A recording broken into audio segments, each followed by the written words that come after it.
everyone joining us. Just pop in the chat where you're from. We'd like to see whereabouts in the world you're joining us from, and welcome to our discussion. Everyone piling in now. Watching the number go up is quite nice. Yeah. Oh yeah, participants.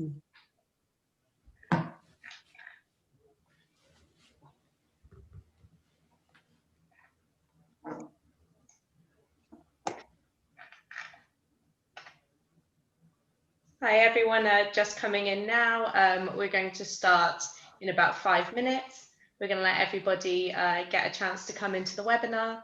But meanwhile, just introduce yourself in the chat. Let us know where you're from. We're really glad to have you here.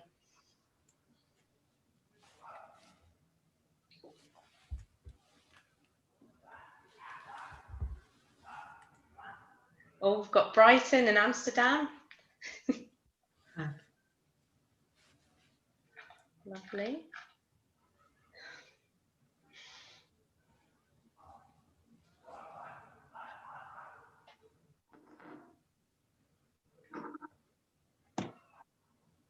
Oh, the Scots have arrived, Ben. Proudly. Oh, wow.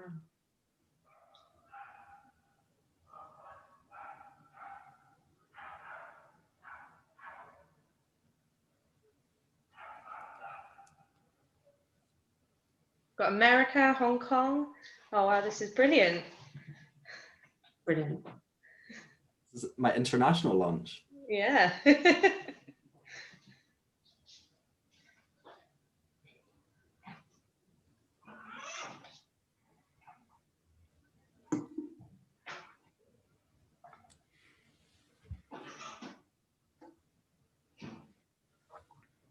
Oh, I love seeing all these positive messages coming in.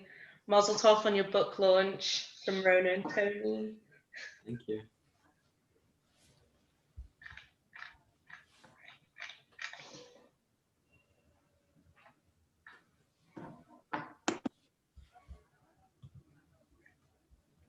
So just a little bit of housekeeping before we start. I will be on in the background if there is anybody with any technical difficulties. So if you need anything, just message Jewish Museum privately, or you can email the email that sent you out the Zoom link, which is admin@jewishmuseuumlondon.org.uk. If anyone has any problems or needs to reconnect, I'll be on in the background throughout the entire thing. Just send me a chat. We also have a Q&A button as well. If anyone throughout this conversation has any questions for Ben or Claudia, at the end, we'll be doing about 10 minutes with questions at the end. We've got Cape Town as well. This is brilliant. Wow.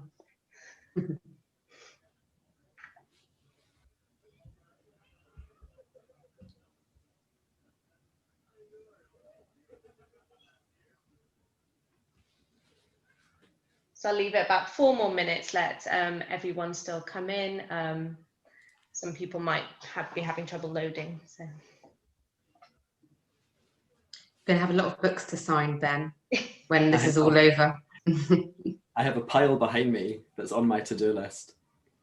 Brilliant.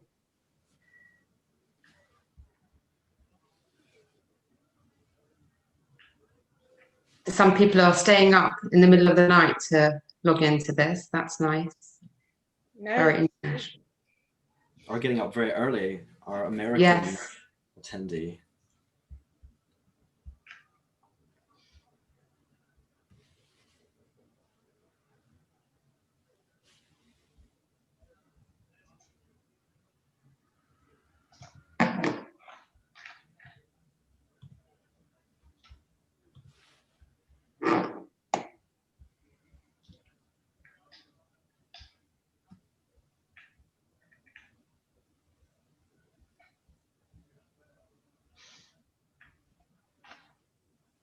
Just making sure my mum is on. She is.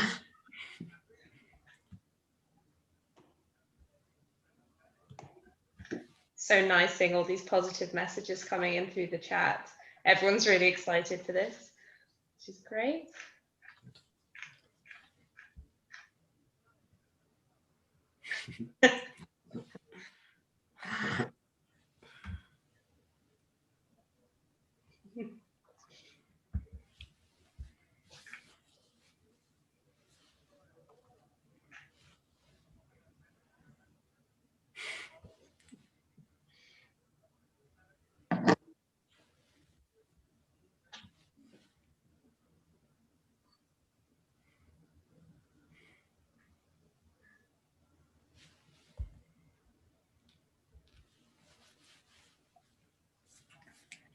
Right, I will start the introduction then. So good afternoon all here, and thank you so much for joining us this Sunday for the UK launch of Jewish Pride, Rebuilding a People by Ben Freeman, published by No Pasran Media. My name is Helen Atkinson, and I'm the Operations Officer at the Jewish Museum London. We are delighted to be hosting this virtual event, discussing the acceptance of one's identity and showing pride in being Jewish and all the different identities that that can contain. At the Jewish Museum London, we're committed to challenging stereotypes and promoting tolerance and understanding through education. We pride ourselves in showing the full range of Jewish faith and the multifaceted aspects of the contemporary Jewish community. We aim to tell all Jewish stories and showcase the remarkable history of Jews in Britain. So this afternoon, we're so lucky to be joined by Ben Freeman. Ben is the author of Jewish Pride, which is launching on Book Depository and Amazon. Ben is a gay Jewish author and educator focusing on Jewish identity, combating anti-Semitism, and raising awareness of the Holocaust. Through his work, he aims to inspire, empower, and educate both Jewish and non-Jewish people from all over the world. In Jewish Pride, Rebuilding a People, Ben aims to empower Jewish people to reject the shame of anti-Semitism imposed by the non-Jewish world, as well as non-Jewish perceptions of what it means to be a Jew. Inspired by his experiences with LGBTQ+ pride, he encourages his fellow Jewish community to begin the process of defining their own identities as a Jew. We are also joined by Claudia Mendoza, Joint CEO of the Jewish Leadership Council. The JLC connects and coordinates the Jewish charitable sector. It aims to strengthen and support leadership across the Jewish community, whilst also magnifying and amplifying the collective voice of their member organizations. We are so very grateful for the Jewish Museum to have the support of the JLC at this event. This event is keen to promote discussion and the sharing of ideas and experiences. We encourage members of the audience to write their questions in the Q&A chat or in the general chat, and I will be reading out questions at the end of the event. So Ben and Claudia, thank you both for coming today, and we're really excited to get started. So without further ado, I will pass the baton on to Claudia. Thank you. Thank you so much, Helen, and thank you to Ben for allowing me to be in conversation with you today. And obviously thank you to our participants who have given up a Sunday, Valentine's Day nonetheless, to hear this amazing story about your book. So I'm just going to start by saying that every time I see that there's a new book on anti-Semitism, I just think to myself, oh God, no, what else can possibly be said about this topic?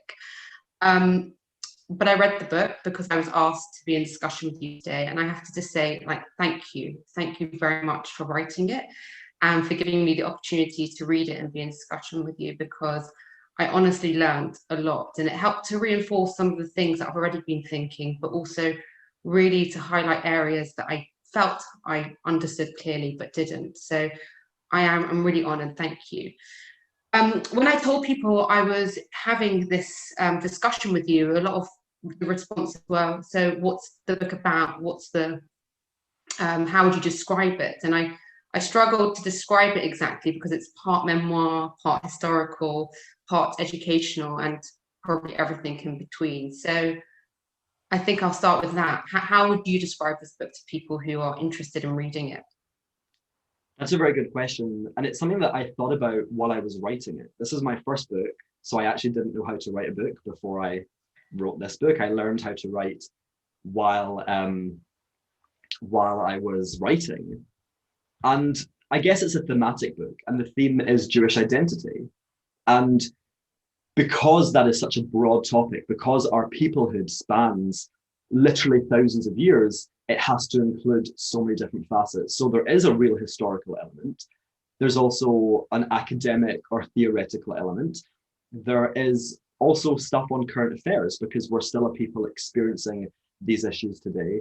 And in some ways, as you said, it is memoir, but it's also, I guess, a little self-helpy. I try to stay away from describing it as that because it sounds very American. It's not really my style, my vibe, but the last chapter specifically does kind of lay out a how-to guide for Jewish pride. So I guess in that way, it's self-help. So I'd say overall, it's just a thematic book about Jewish identity. Yes. The thing which really stood out was very early on in the book. You said our journey is not about fighting anti-Semitism, it's about rejecting the shame of anti-Semitism. And I found that really powerful. You say that anti-Semitism isn't a Jewish problem, it's a non-Jewish problem. And that has an impact on Jews. And I think this is profound, and it should be, in a strange way, comforting to Jews because they realize that actually anti-Semitism isn't their problem.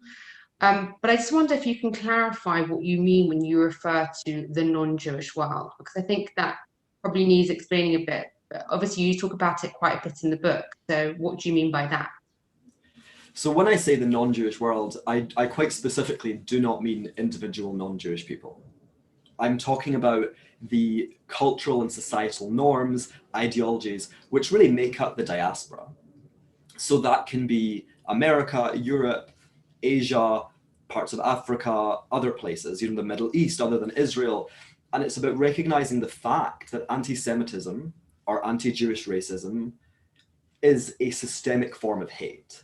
And actually more than that, it was one of the building blocks of the non-Jewish world, because historically, early Christians, early Muslims, they defined their identities against the Jews.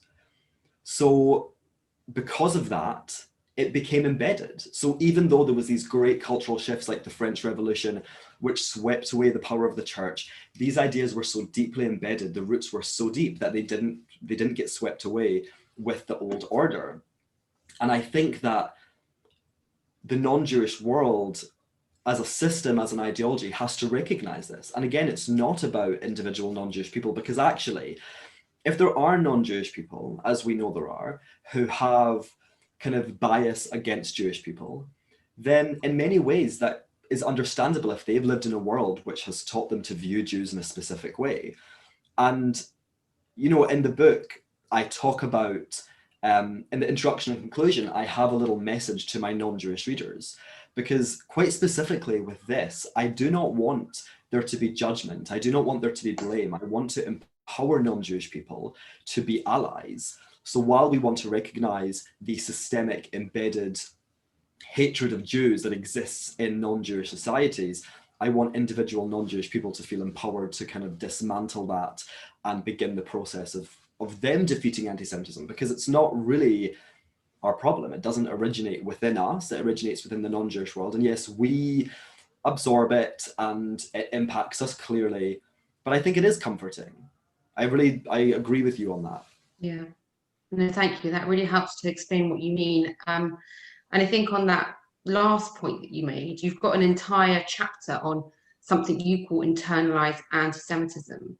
And that was such a helpful explainer to me on some of the responses I've seen to anti-Semitism from Jews. So I think it'd be really great if you could explain that term and maybe some examples of things that you've seen. Absolutely. So historically or traditionally, people talked about Jewish self-hatred. And I think it's that term is not nuanced enough. We need to understand it as internalized anti-Semitism, because that then recognizes that this hatred begins in the non-Jewish world, and there are Jewish people who've internalized it. So that chapter, I begin by talking about my own experience as a gay man, because internalized homophobia exists, and I certainly experienced that. It also exists in the Black world. Internalized anti-Black racism is a widely recognized phenomenon, and there's actually a lot of literature created by Black academics to discuss this, to unpack it. And I think it's a really important thing for us to recognize, because for as long as there has been anti-Semitism, there have been Jews who, instead of rejecting the anti-Semitism, they've absorbed it. And they want to belong to whatever happens to be at that time the community of the good. So in the 12th century, the community of the good was the Christian world. Today, the community of the good is often the progressive world. And it doesn't necessarily mean self-hatred, which is why I kind of reject that term, because often these people actually feel quite proud to be Jewish. But what they do is they absorb non-Jewish ideas about Jewish people and they impose them onto the rest of the Jewish community. So probably the most common example today is anti-Zionism. And I think, you know, in the book, I'm very clear on this. This is not something I'm willing to debate. Anti-Zionism is a form of anti-Semitism. So Jews who identify as anti-Zionist for whatever reason are dealing with internalized anti-Semitism because they have absorbed this anti-Semitic, this racist, non-Jewish idea. And again, those Jews say, well, I'm proudly Jewish. I'm rooting my activism in my Jewish heritage. But what they're doing is actually weaponizing their Jewish identity and harming the rest of us. Because while internalized anti-Semitism is a tragedy, and they're also victims of anti-Semitism in the way that we are, we cannot disregard the fact that they do pose a threat. And we saw it here in the UK during the Corbyn era, what the people who became known as the Asa Jews, who would start their Twitter statements with, as a Jew, I don't think Jeremy Corbyn's anti-Semitic. It's like, well, you're wrong. And what's more, you're a victim of anti-Semitism. I think that's so illuminating. And I totally agree with you. I hate the term self-hater because I think, you know, it's too black and white. What does it actually mean? And as you say, during the Corbyn era, we had so many of these as a Jews pop up and internalized anti-Semitism in the way that you've just described it just really, really helps to illustrate the point. In your book, you interview a number of Jews, Hen Mazig, who's very prolific on Twitter, to Rachel Riley, who, you know, everyone in Britain will know. And I just wonder if any of the stories they shared with you particularly stood out. I mean, I'm sure you learned, I think, from each of them, but did anything really surprise you from their stories? I'd say you're putting me on the spot here, and every interview I've done said, who's your favorite interviewee? And I will not, like parents, I won't choose my favorite. I think the thing that I learned was the most unbelievable thing was the commonality.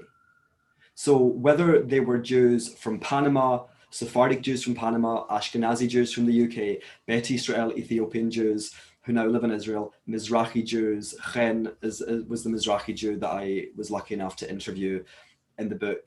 And, you know, then I have patrilineal Jews, Asian American Jews, Black American Orthodox, an Australian trans Jewish man. All of the stories were the same. So while many of these communities, specifically Ashkenazi, Bet Israel, Sephardic, and Mizrahi, they were separated for 2,000 years in the diaspora, we had versions of the same experience. We experienced genocide, ethnic cleansing, expulsion, legal persecution. And that, I think, is really unifying, because there are some people at the moment who are trying, who are maybe causing a bit of discord in the Jewish community by, I would refer to, absorbing US identity politics. And that is not the majority. You know, people like Chen have done incredible work in raising the profile of Mizrahi Jews. And that's really important. It's really important that we as a Jewish community, as a Jewish people, represent all Jewish stories. So that means telling Mizrahi, Sephardic, Bet Israel, all Jewish stories. But I wanted to make the point that we're one people, because it's true, there's 14.7 million of us.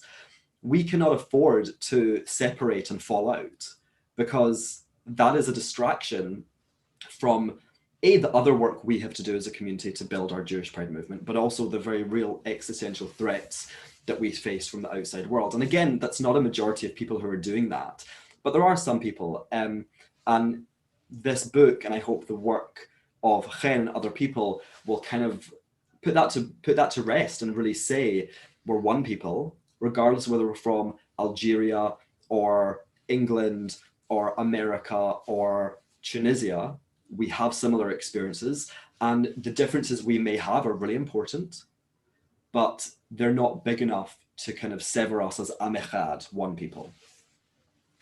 Beautifully put. I want to come back in a moment to the identity politics that you say has been imported from America, because you touch on that quite a lot in your book. And this is part of the reason that I feel the book is so pertinent, because it's a conversation that we've been having. But just for a moment, I wanted to just highlight a phrase, a sentence that you spoke about quite again in the book. You spoke about integration. You said integration should not mean that we engage as equals with pride in our beautiful identity, heritage, and culture, and not as people begging to be tolerated, accepted, or respected. And I found that a really powerful line, so powerful that I wrote it down, because I feel that as someone who leads a Jewish charity, I think it's so important that Jews integrate into society. So that means, the rule of law, it means contributing to every aspect of society. But that to me is very distinct from assimilation, where we have to shed our Jewish culture, our Jewish history, our Jewish identity. And I really would love to be able to tease some of that out with you about how you think is best to do that, because I do feel that people are not quite sure how to remain there distinct as a Jew, but also very part of British society. Absolutely, and I think the difference between integration and assimilation is vital. Assimilation is when you shed your identity. So when a Jewish person stops being Jewish, stops connecting with their Jewish identity to be accepted by Britain or America, whichever state that may be. And I find that to be quite shameful, to be honest. And I think it is possible to interact with wider society. And I really say quite specifically in the book, this is not a call for isolation. It's not a call for separation or ghettoization. We should integrate. As British Jews or Jewish people from anywhere we are in the world, we are also members of other civic societies. We hold passports. I don't, for example, have an Israeli passport. Britain and Irish, I have a British passport and an Irish passport. So it is important that we contribute to those societies too. But it's about understanding the power dynamic. We're a tiny ethno-religious minority. There's about 250 to 300,000 Jews in Britain. There's about 60 to 65 million people in Britain. We are a tiny, tiny part of that community. So when we interact, we have to understand the power dynamic. And to be quite honest, it's not equal. Because how could it be? Not only are we a minority in terms of how we're treated, we're a minority in numbers. So what we have to do is essentially adopt a very active process of being proud Jews while still being British people. So for example, I know that in synagogues on Saturday, they say prayers for the royal family. And in fact, we used to go to shul so much that I know it off by heart, basically. And I think that's really great because the Queen is our head of state. We are part of Britain, but I guess it's about understanding that it's a two-way street. And if we pledge our loyalty to Britain or to the monarchy or whatever it is, we should expect to be respected in return. And I think that is why Corbynism and that period was so frightening for us. And in some ways, it was the kind of a bursting of a bubble that we thought, okay, we're here, we're fine, we're accepted. We know there's anti-Semitism, but it's kind of on the fringes. It's not mainstream. And we have to recognize that building a relationship, or rather maintaining a relationship, whether that's a personal relationship, or rather maybe it's the relationship between the British public and Jews, is an active process and it's a continuous process. So it's about understanding and not asking. We're not asking to be accepted. We're demanding acceptance because we're people, we're British, we deserve just as much respect and just as much rights as anyone else. So I think it's about knowing that. I happen to wear a kippah every day. Not everyone has to. But I think it's really, maybe this is a little bit airy-fairy, but in this phrase, it's kind of a state of mind. It's about not being afraid of saying, oh, I'm Jewish. If someone wishes you Merry Christmas, be like, thank you, I'm Jewish. And not in a way to be like, oh, don't say that, because I say Merry Christmas to people, it's lovely. But not being afraid to be like, oh, actually, I don't celebrate that holiday. I celebrate Hanukkah or Pesach or whatever it might be. Yeah. It reminds me of the Lord Sachs quote, which I only became made aware of after his sad passing, that non-Jews respect Jews who respect Judaism, and they are embarrassed by Jews who are embarrassed by Judaism. And I think that's a perfect example. It's great to be able to wish you know, your fellow citizens Merry Christmas, but to also be able to say, and by the way, I have Hanukkah, and there's nothing wrong with that. The two are equally compatible in a free society. I wanted to step back a little bit. You talk about Jews who have changed their names, changed their physical appearance, and even afraid to tell people that they're Jewish. And you share an experience when you first told a friend who you were at university with about you were Jewish and that you were worried about it. I just wanted to kind of talk a bit about that, because what does it really mean to be accepted? Why were you so worried? I wasn't worried that he would become violent.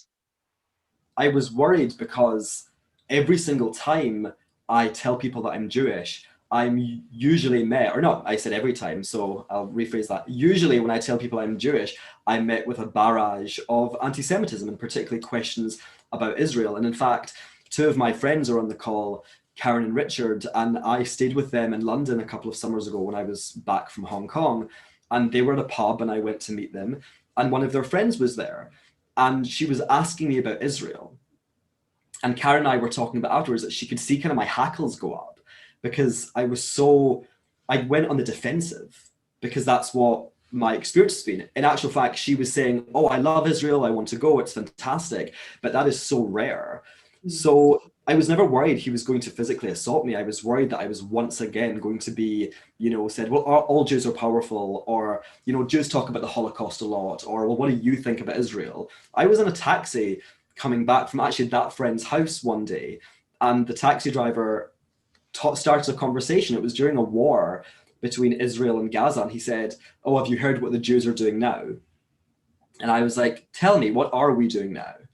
And he was like, It's that feeling of constantly being on the defensive. And it's exhausting. And this is not just arguing about politics. It's not debate. These are not debates. These are instances where I and many other Jewish people, I'd say the majority of Jewish people, are being attacked simply because we're Jewish. So that's why I was nervous. But there came a time where I didn't want to be nervous anymore. I didn't want to, I say in the book, brace for impact. I don't want to brace for impact when I tell people I'm Jewish. Yeah, wow. You talk about this concept of another reason that there's anti-Semitism towards Jews is that we can almost, you say, pass as white. And so there's this almost, it feeds into the notion that Jews are tricksters. So I will be having a conversation with a person and they will just think of me as, you know, a regular white person. And then suddenly when they find out I'm Jewish, it's like I've pulled the wool over their eyes. Yeah. And reading that made me realize that when I'm having conversations with people, I very early on talk to them about my Jewishness. And I never really understood that I did that until I read that part of your book, almost to kind of save them any embarrassment in case they make a comment about Jews that I feel uncomfortable about, or would make them feel uncomfortable. And that's kind of, I don't know if you'd classify that as internalized anti-Semitism, but it's almost predicting what other people might say and trying to save them the embarrassment and myself the pain. Yeah, well, I think it's, as you say, you save yourself the pain. And I think that is shame. And I do think there's quite a difference between being ashamed and being shamed. I'd say the non-Jewish world tries to shame us, but part of Jewish pride is rejecting that shame and not internalizing it, not being ashamed. But absolutely, because also you don't necessarily want to not tell someone you're Jewish and then find out later on as the relationship or friendship progresses, oh, this person's an anti-Semite and you're too deep in. And it's something that we do to kind of, exactly as you say, save us pain or shame. But it's really sad. And I think there's so many things about our experience that are actually, I mean, there's a lot about our experience that's sad, but there's a lot about our experience that we don't talk about. And those things are very sad. And I think that we are not as good as we should be about talking about the shame, talking about the trauma, the intergenerational trauma. We talk about the Shoah, we talk about the pogroms, we should be talking more about the Inquisition and the Farhud, but we don't really talk at all about the emotional trauma that we all experience constantly when we are met with this barrage. And I know that's not just my experience. Yeah, but I genuinely think that for many people, they don't realize they have it. It just is. And like I said, I didn't realize myself until I read that excerpt in your book, and I thought, oh wow, okay, that's what that is. You also talk about how you want to harness the concept of pride to empower and inspire the Jewish community in the way that it has for the LGBT community. And I just wonder, what experiences have you had in the LGBT community that you think you can translate to the Jewish community in terms of pride and acceptance? I think there being just a culture of self-acceptance, that LGBTQ people are encouraged from within and without to celebrate our identity, to express it, to use the pronouns that we feel are the most appropriate. And I think that is really important. And somebody asked me, I was in another interview for a podcast, and somebody said, are you appropriating the concept of pride? And I was like, I'm not sure that one half of me can appropriate something from the other half of me, because they both exist within me. So pride is something that I spent many years seeking pride in my LGBTQ plus identity, but I think there's many things that we can learn from, like unashamedness, unapologeticness.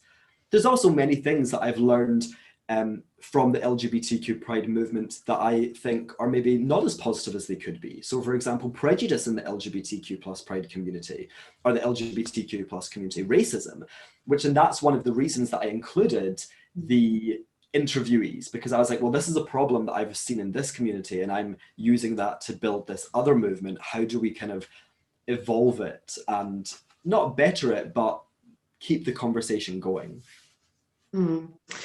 Yeah, I mean, you do talk a bit in the book about how in some LGBT plus spaces you felt discriminated against because of your Jewishness, and particularly because of your Zionism, which you see as one and the same in many ways. And I suppose that must be really hurtful to be in circles where social justice is such an important cause, but you feel that a part of your identity is completely rejected. I mean, I wonder if you feel comfortable sharing any of those experiences that you've had, and if you've seen anything similar as an LGBT person in Jewish spaces in terms of rejection of that part of your identity. Yeah, I mean, I've seen it a lot I'll start with the LGBTQ plus community. I've seen it a lot. I mean, when Eurovision was in Tel Aviv, I think it was last year or the year before, like 60 LGBTQ plus organizations signed a petition to boycott it because they accused Israel of pinkwashing. And pinkwashing is the accusation that Israel is raising or exaggerating its record on LGBTQ plus rights to diminish what it's doing to the Palestinians, which again is also part of this conspiracy.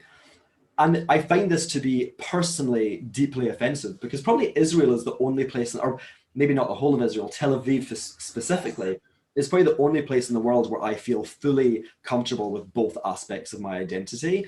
And I find it to be deeply shameful that the LGBTQ plus community has not worked harder to combat this issue, which of course is not just an LGBTQ plus issue, but it certainly is something that we're seeing a lot of. And absolutely there's homophobia in the Jewish world. I had an Instagram message the other day that the person slid into my DMs, my direct messages, and I posted it on my Instagram stories, and it really enraged people, because this person was saying, stop being so proudly gay and Jewish, like how dare you wear a kippah with a rainbow Magen David on it.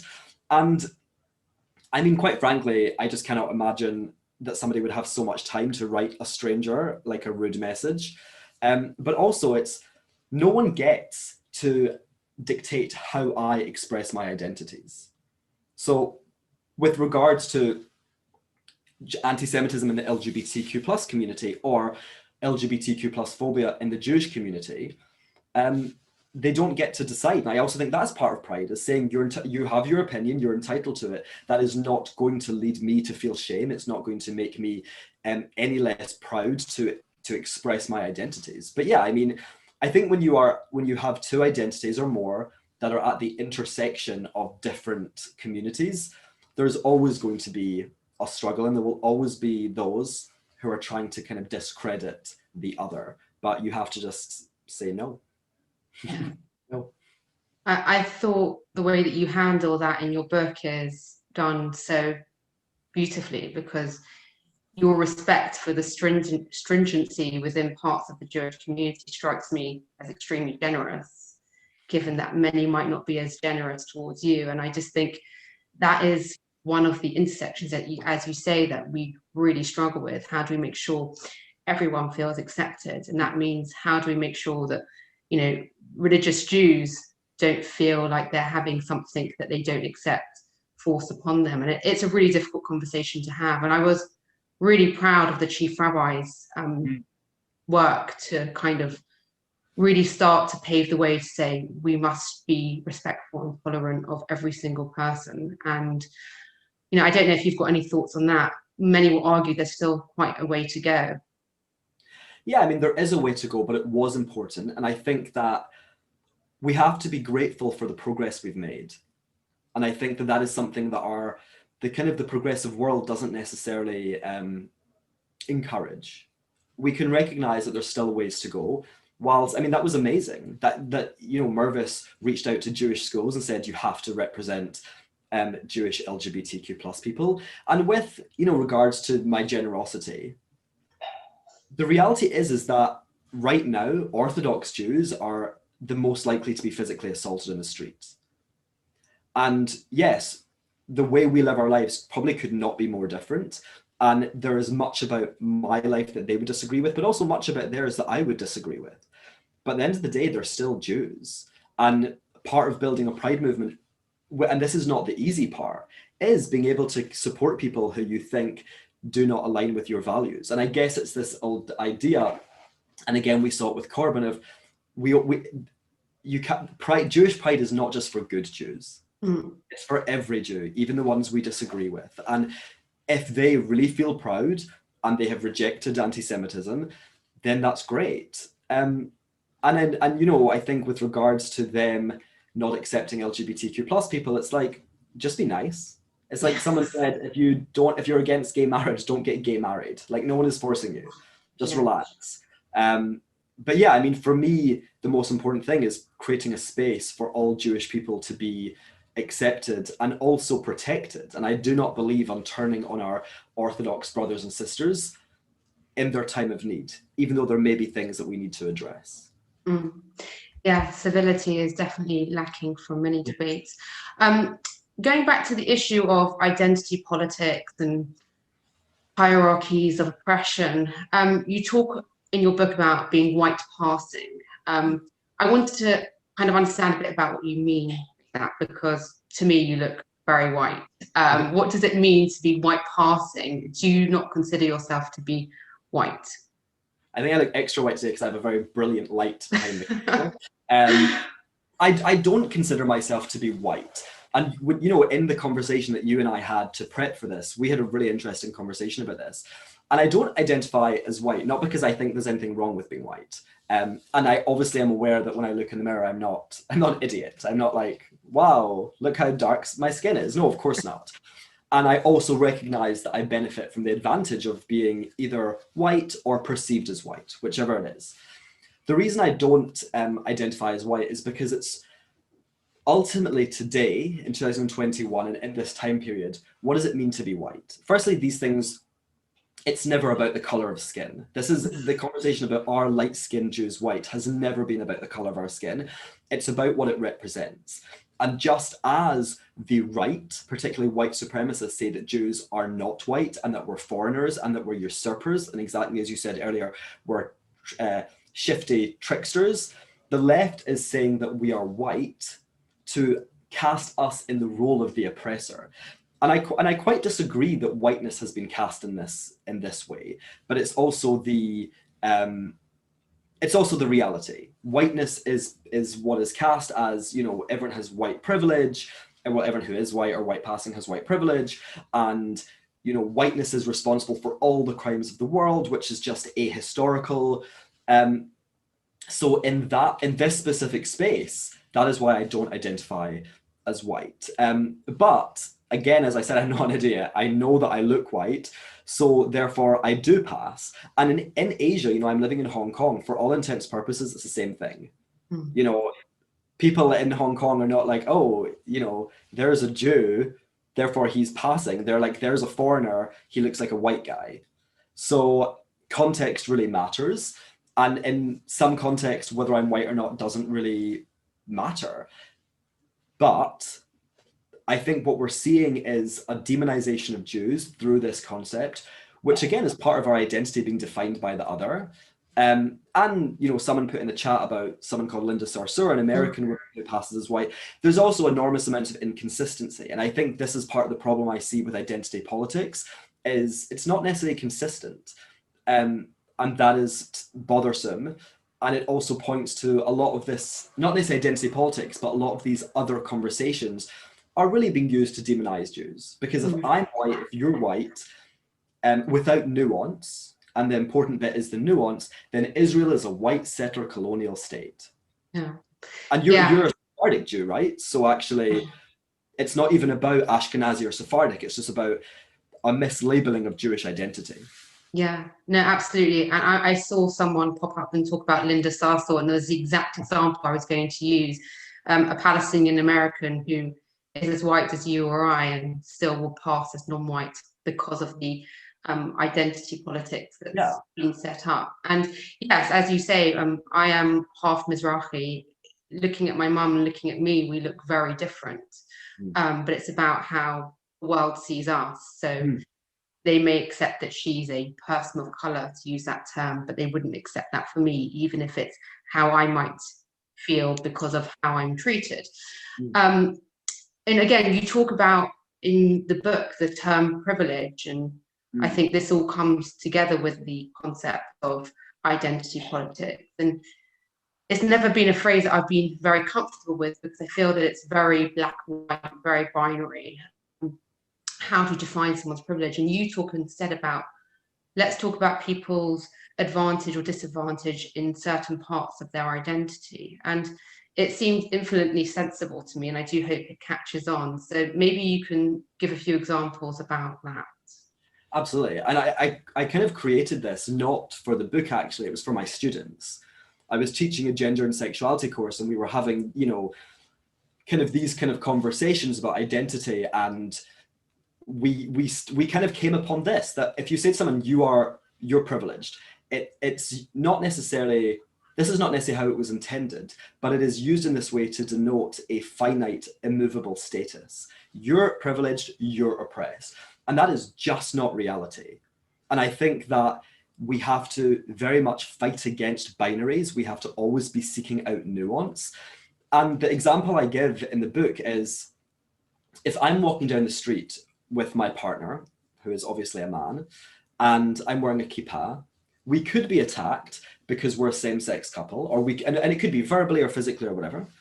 Or we could be attacked because I'm clearly a Jew with a kippah on. If you have a black person, even an Asian person, a person of a different race walking down the street with their heterosexual partner with no other ethno-religious marker, they may be attacked because the color of their skin or because of this other racial signifier, but not because of same-sex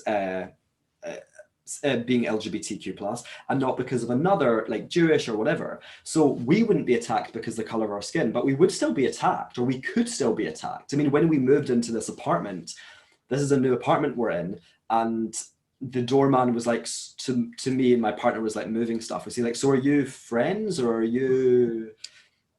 And you're just like, yeah, smiling and nodding. And that simply would not happen to a heterosexual couple. Yeah. So in that moment, we were experiencing disadvantage, or at least discomfort, because we're same sex. And it's always, moving around depending on circumstances. And I think that binaries are going to be the death of our society and intellectualism. We have to always be seeking out nuance. I suppose, the Jewish community have always been active in the cause of social justice for obvious reasons, because we've so often been recipients of prejudice. But it seems like the cause of social justice has turned into a social justice movement that does insist on these binaries, and which makes Jews always kind of miss out on being able to represent their true story. So I think I really, really like the way that you phrased that, and I really hope it it catches on. You speak a little bit in the book about the kind of tension between Black and Jewish communities, and partly because of this binary nature where, Black communities are told that Jews are white and the oppressor and they are oppressed. And we've seen recent flare-ups even here in the UK. I'm thinking just of the incident with Wiley, the grime artist who went on a tirade against the Jewish community. And then it was really an uncomfortable place for Jews to be able to criticize him, because it felt like we were dismissing his Black experience, whereas really we want to say, well, hang on a minute, we're allies in the fight against racism. Why are we being, pitted against one another? And how do we deal with that? Because it is something that we battle with. I think that's a really excellent and very difficult question. I think it's important to say that, there was just a Black and Jewish alliance created in Hollywood that many people, both Black and Jewish, and some both, were signatories of, and there is a huge amount of allyship between the Black and Jewish communities, but there are pockets which have tension, and that is because of anti-Semitism in the Black world and also anti-Black racism in the Jewish world. Because just because someone is a minority doesn't mean that they're not a bigot. I, a gay Jew, could be a bigot. I'm not, but I could be one. And I think that, again, it's about understanding the binaries. If you class someone as oppressed, therefore, well, then what you do is you excuse away or explain away every kind of maybe detrimental or negative thing that they say without holding them accountable. The reality is minorities can also be prejudiced and bigoted, and a light-skinned Jew can be racist towards the Black community, and a Black person, a Black non-Jew, can be anti-Semitic towards a Jew, even a light-skinned Jew. And I think that the most important thing is dialogue. One of my closest friends in Hong Kong, she's since left to go back to America, but she was a Kenyan American woman. And she was literally the first friend I made in Hong Kong. We were both in Citibank and we were setting up accounts, and it takes forever. And we were both like at the end of our tether, and we were like, oh, you're new, let's be friends. And we had many conversations about Black experience, Jewish experience, and there were some difficult conversations, because ultimately we all see the world through our own experiences. We cannot necessarily assume that everyone is going to understand everything we're saying just because we're saying it. They have a different experience that is going to shape how they see the world. But it's about being committed to the conversations, and also sometimes saying we're not necessarily going to agree, and that's okay, but I respect you and I respect your right to say what you say or feel what you feel. And we had the conversation about whether I, as a light-skinned person, am white, and she would obviously be like, well, you are white, and I'd be like, I pass as white, and yes, here I look white. But what I said to her is like, regardless of what you think about my identity, it's not your place to tell me. Just as it's not my place to tell you about your experience. Yeah. It's my job to listen, ask clarifying questions, and even if I don't understand, even if the things I'm not sure of or I don't necessarily agree with, that's fine. It's not necessarily my place to dictate how she feels, and vice versa. And I think that's also part of Jewish pride, is empowering Jewish people to say, actually, I will define my own experience, whether that is white or not white or whatever, and you don't get to tell me who I am. Yeah, I suppose defining your own experience seems to be a mantra that's often not afforded to Jews, who are told, this is your experience, this is who you are. Whereas actually we have a diversity of experiences. One of the things that I often think is that, you spoke about the fact that, as a white person, as a Jew, as someone who's oppressed in any way, you could still also be a bad person. And I think we're terrified to call out Jews who behave badly, or any minorities behave badly, because we think that it gives their enemies impetus to find more ways to hate them. But like you say, it's about who we are, not about who they are. And I think that is really powerful and actually quite humanizing to be able to say, we are like you. We're humans. We're capable of the good, the bad, and the ugly. And I think we're not confident enough yet to be able to embrace that. And it's a journey, because of course it makes us uncomfortable to maybe criticize Israel or to criticize a Jewish person who maybe has done something which is wrong or considered to be wrong, because of how much anti-Semitism there is. But we have to understand that we're just people. I'm a Holocaust educator, And I remember on a trip to Poland many years ago, I was leading, and I had one of the students say to me, were all of the Jews who were murdered nice people? And I was like, well, you know, probably not. There's 6 million, so I imagine not. But it doesn't mean what happened to them is any less of a tragedy. And I think people always say, oh, will this increase anti-Semitism? If we're proud, will it increase anti-Semitism? I was like, well, look at history. Nothing we do has an impact on levels of anti-Semitism, really. Yeah. It's in the world. Yeah. It is what it is. But you're right, it is humanizing, and the issues we have in our community, misogyny, homophobia, anti-Black racism, Ashken normativity, which is when you kind of think Ashkenazi Jews are the default, they're all real issues which need to be dealt with. But it doesn't mean that we're bad people or Jews are bad because we suffer from those issues. Everyone does. Everyone suffers from ills. Yeah, no, absolutely. And again, very humanizing. I want to just end on something that you spoke about, basically the end of your book, and then I think Helen might have some questions from the attendees. You end your book with a really powerful message, which says, love our cultures and our traditions, love our humor, love our food, love our diversity, love our emphasis on learning and dialogue, love our people, and most of all, love our commitment to the continuation of Jewish life. And I just thought that was really powerful. And that really encapsulates to me what you mean by Jewish pride. There's so much, and there's so much that we can be proud of. So I'm just going to end by saying thank you so much again for writing this book, for allowing me to be in discussion with you. And I'm sure the participants have lots of interesting questions. So I'm going to hand back to Helen. Thank you from me, Ben. Thank you, Claudia. Well, thank you both so much for that. So many amazing topics raised there. I'm going to dive straight into the questions. So one is, I went to the wonderful Amy Winehouse exhibition at the Jewish Museum. How much of an influence has Amy Winehouse been in your life? I love Winehouse. I love her. I think that she was treated very poorly by society, and I think that, you know, Britney Spears has become a topic of conversation recently, and I think it's very much connected to that and misogyny. But I think she was just amazing. And I think also, incredibly, she always wore her Magen David. And I know that there are some people who say, oh, you know, we should not talk about the fact that Amy Winehouse was Jewish, or we shouldn't kind of celebrate her Jewishness because she suffered from the disease of addiction. But I find that to be actually, you know, just exactly in reference to what Claudia and I were just talking about. Jewish people are just like everyone else, and we are no less and no more likely to, in this case, suffer from addiction. I mean, what a voice. My dad was, his father, my grandfather, was a pianist, of quite a well-known pianist in Scotland, in Glasgow. And my dad, I think, was a bit of a music snob. He hated the Spice Girls, hated Britney, any of that pop music that I listened to. But one thing we could agree on was a love for Amy Winehouse, which was nice.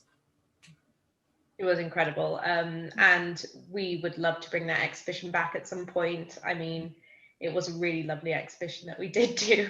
Yeah. So the next question is, if anti-Zionism is a form of anti-Semitism, how do you respond to anti-occupation rhetoric? I think anti-Zionism is a form of anti-Semitism.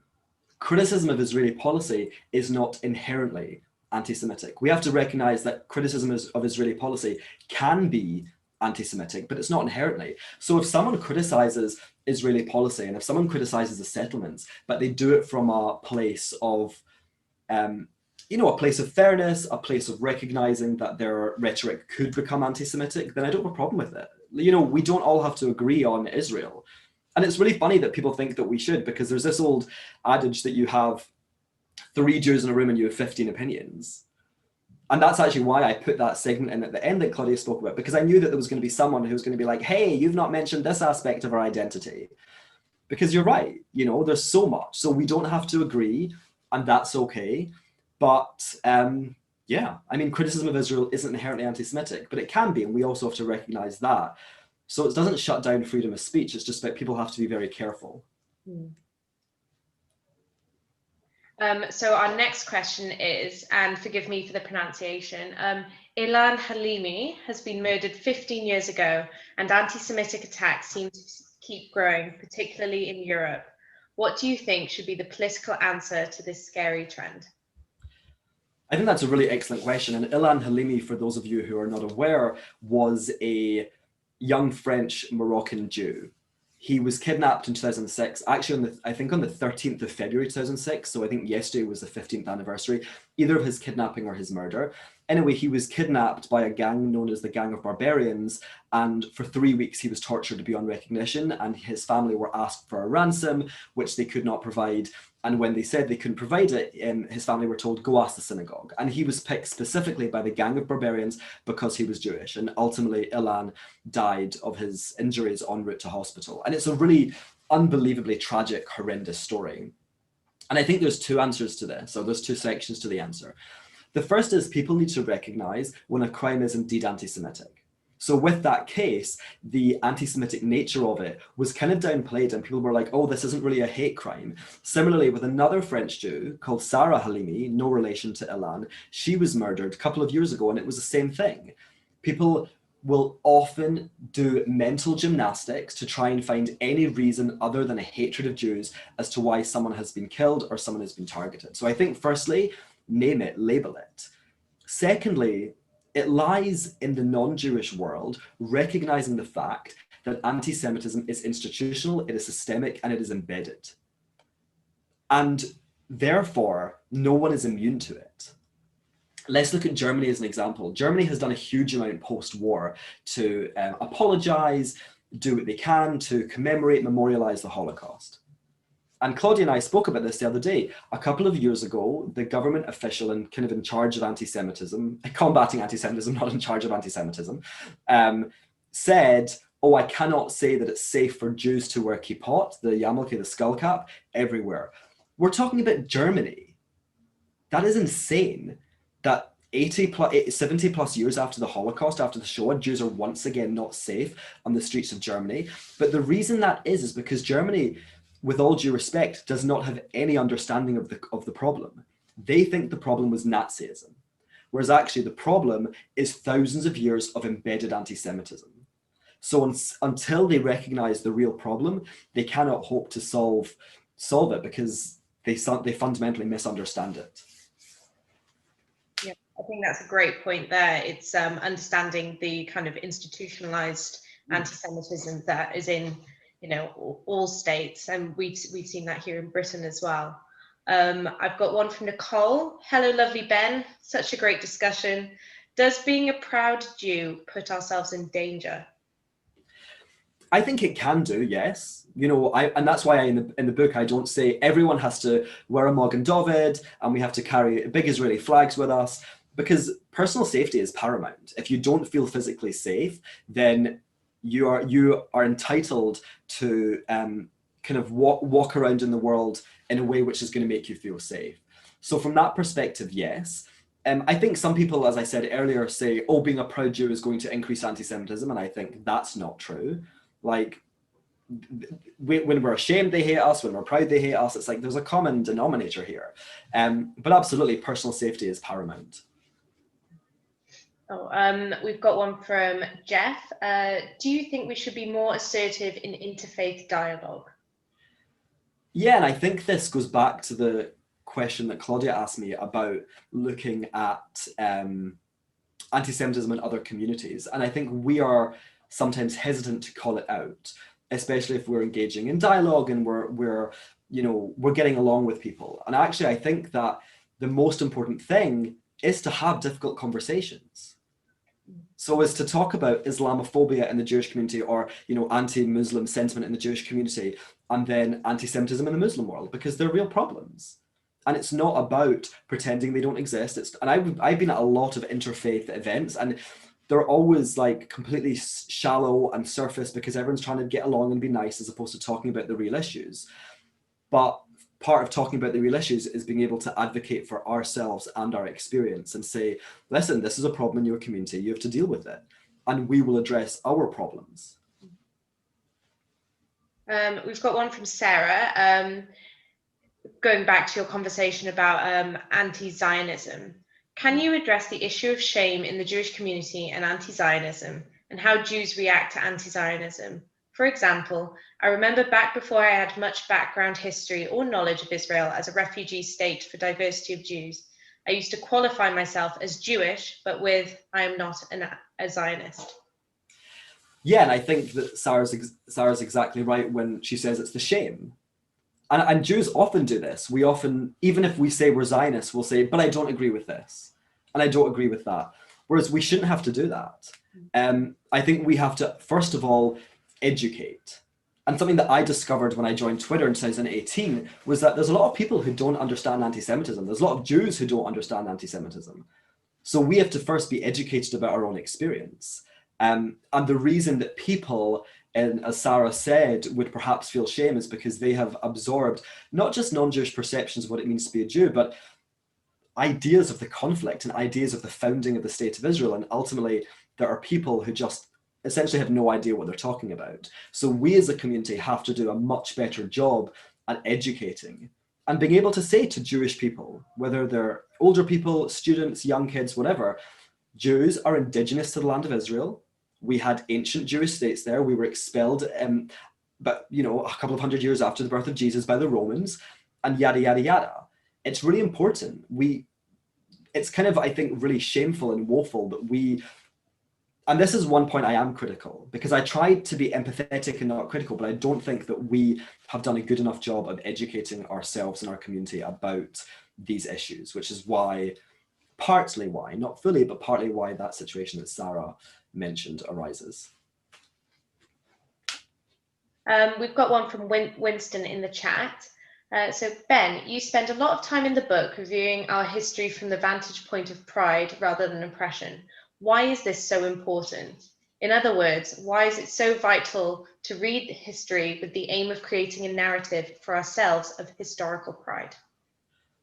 That's an excellent question. And it's something I struggle with, actually. I find it tricky, the idea of basing your pride in anti-Semitism. So essentially, some people are fighting anti-Semitism and that makes them proud to be Jews. I don't think that is a particularly healthy position to take. And earlier today, this is my second launch of the day. My first was in Australia, and we talked about some statistics that like 91% of millennials in Australia think that remembering the Holocaust is a fundamental part of their Jewish identity. And I'm a Holocaust educator. I clearly think that educating and remembering the Holocaust is important. But as Winston said, we spend a lot of time looking at the oppression, and this was done to us and that was done to us, as opposed to thinking, yes, this was done to us, but look what we achieved regardless. Look at Sephardic culture, look at Mizrahi culture, look at Ashkenazi culture, Yiddish theater. These cultures were literally, well, maybe not literally, but really formed like diamonds through pressure. And we should take pride in that, and we should teach that, not just we were expelled from this place, we were expelled from that place, X number of us were murdered there.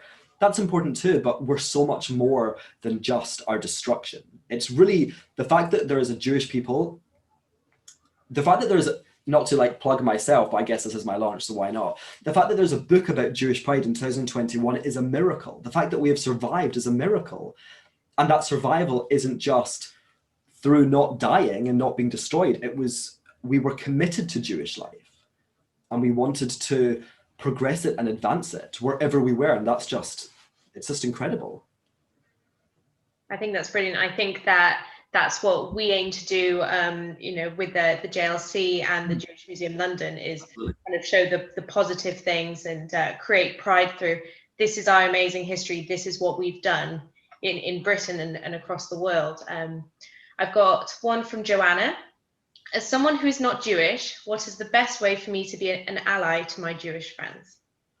So I want to firstly say thank you, Joanna. And thank you to all of the non-Jewish people who have come. I mean, it's pretty remarkable that, quite a few non-Jewish people have turned out on Valentine's Day to hear about a book on Jewish pride. So your support is very much appreciated.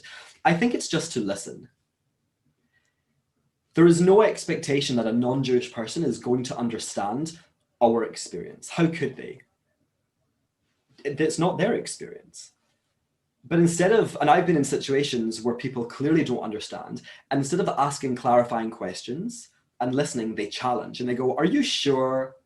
Did you really experience this? Is this really a thing? And you're like, did I stutter? Yes, it is a thing. So it's about listening. And if you don't understand, that's okay. Don't be ashamed. Don't be nervous. Ask clarifying questions. But ultimately, give us space to talk about our own experience. And I live in Hong Kong, as everyone knows. I've said it a few times, and most of my friends here are not Jewish. I only have a couple of Jewish friends here, so I have had the great privilege, and I've been very lucky to be surrounded by non-Jewish people who are interested, who want to learn, and who give me space to talk about it, and give me space also to feel the emotions, because this is not just intellectual, this is our experience. When we're made to feel less than or shamed, it is not necessarily an intellectual response we have, it's emotional. So kind of recognizing that and understanding it while giving space to talk and listening, I think is the best thing. And then also ultimately looking inside yourself, asking, do I have maybe bias against Jewish people because of X, Y, and Z? And don't be nervous, don't feel ashamed, thinking, well, it's not unlikely because the world we live in is anti-Semitic. But it's about kind of recognizing that and then taking the active steps within to combat that. Yeah, I agree. I think being an ally kind of takes time. You have to dismantle things within yourself as well as educate yourself as well, and opening up to listening and not just immediately forcing through your viewpoint as well, which I think some people find it quite hard to do. People go immediately on the defensive. Yes. And that's, I guess, one thing I will say is why clarifying, so why it was so great Claudia gave me the opportunity to do that, clarifying what non-Jewish world means, because people can feel defensive. And if someone says the non-Jewish world, I can understand why they might be defensive, but it's about taking a bit of a step back, because actually, as much as anti-Semitism is not a Jewish problem, it's also not really an individual non-Jewish problem. Again, it's about culture, society, norms. It's much bigger than all of us. I think that's a really good point that you've made there. I've got one final question from Jessica and Ewan. How do you think we can better educate the next generations of Jews to foster this pride? Like, what active steps can we take to empower the Jewish community for years to come? I think that's an excellent question. And what I like about it so much is that Jess and Ewan said for years to come, because what we need to build is a sustainable multi-generational pride movement. This is much bigger than me. It's much bigger than this event. This has to last forever. That's what we're aiming to do here. We're aiming to build a movement.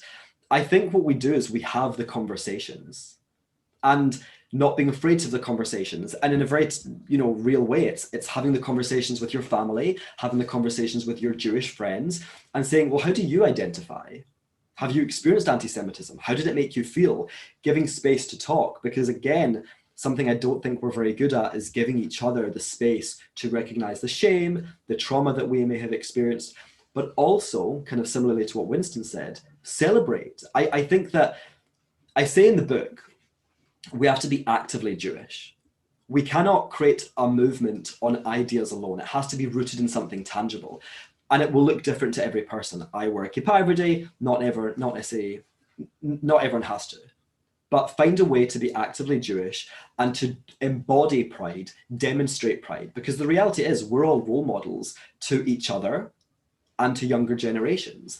But it's about starting to have the conversation. And I say in the book, there's a section I talk about Jewish peoplehood, and I say, this is very complicated.